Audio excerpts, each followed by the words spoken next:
Datuk Yang Ketua, terdahulu saya ingin mengucapkan terima kasih kepada semua ahli yang berhormat yang telah mengambil bahagian serta memberi cadangan dan pandangan terhadap beberapa perkara yang diutarakan dalam Titah Diraja.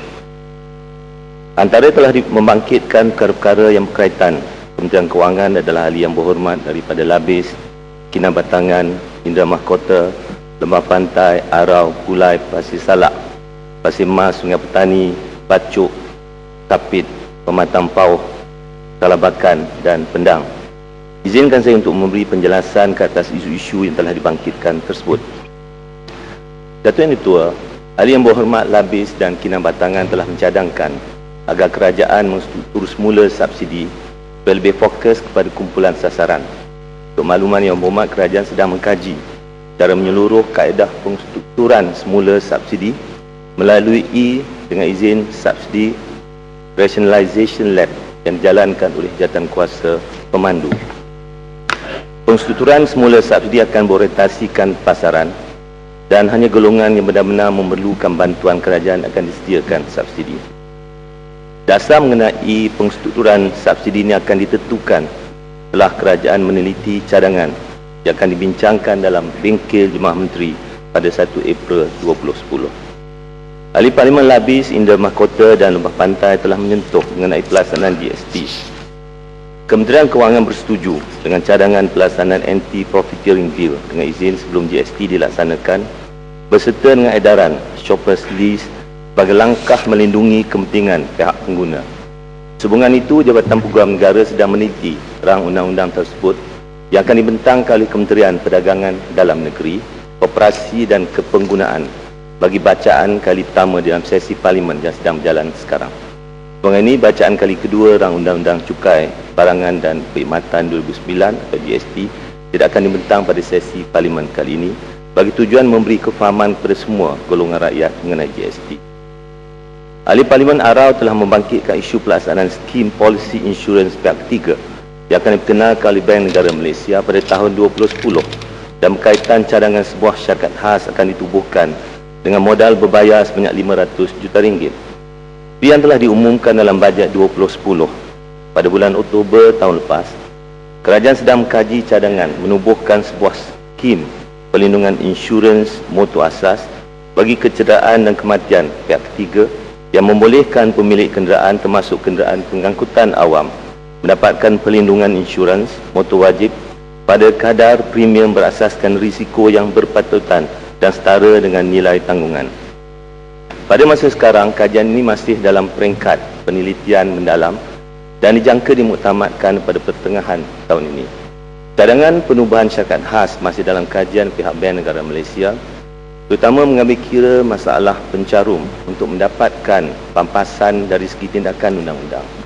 Kajian ini juga akan memberi keutamaan kepada pencarum supaya lebih mudah mendapatkan pampasan dari penanggung insurans dengan kadar yang segera. Ketua Barat bangun, Yang Amat. Ya. Terima kasih, Datuk Speaker. Terima kasih, Perdana Menteri.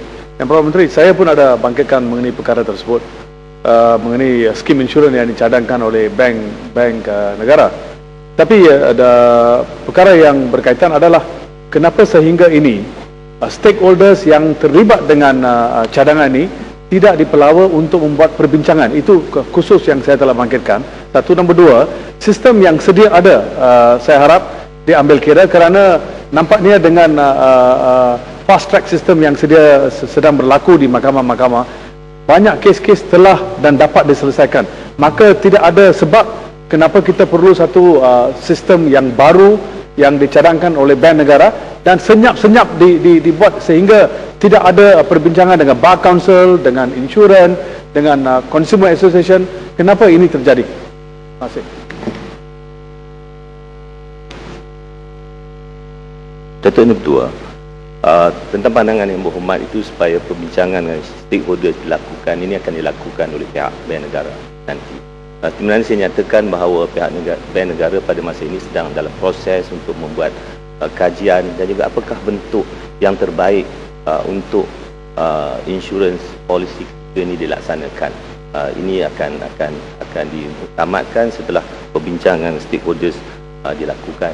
Kedua, Yang Berhormat menyatakan bahawa sistem sekarang semakin efisien terutama pihak mahkamah telah mengada fast track sistem.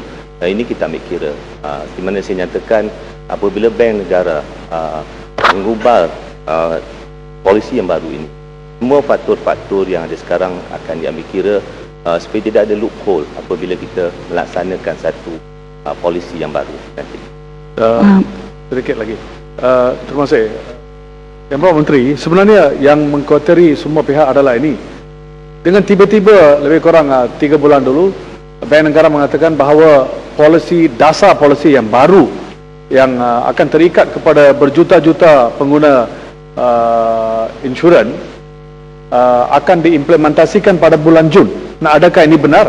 Kerana kalau bulan Jun kita hanya ada lebih kurang 3 bulan sahaja. Dan apakah rasional dalam Bank Negara mengeluarkan press statement sedemikian? Terima kasih. Betul ini tua.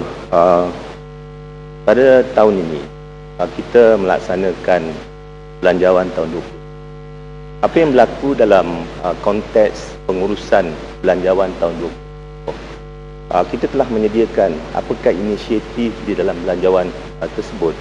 Kita senaraikan lebih 100 inisiatif dan kemudian kita bagi timeline. Dari segi timeline-nya adalah bulan Jun.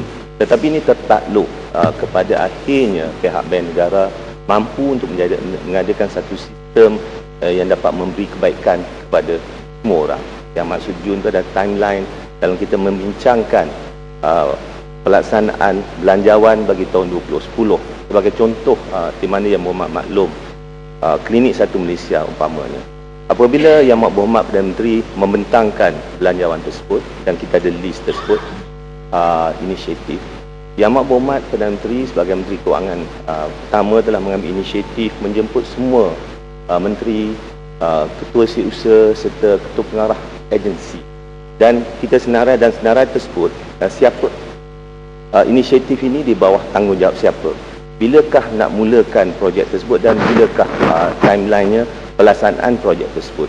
Itu sebabnya kita lihat dalam konteks satu klinik Satu Malaysia, kita letak timeline nya pada 15 hari bulan Januari 50 didirikan.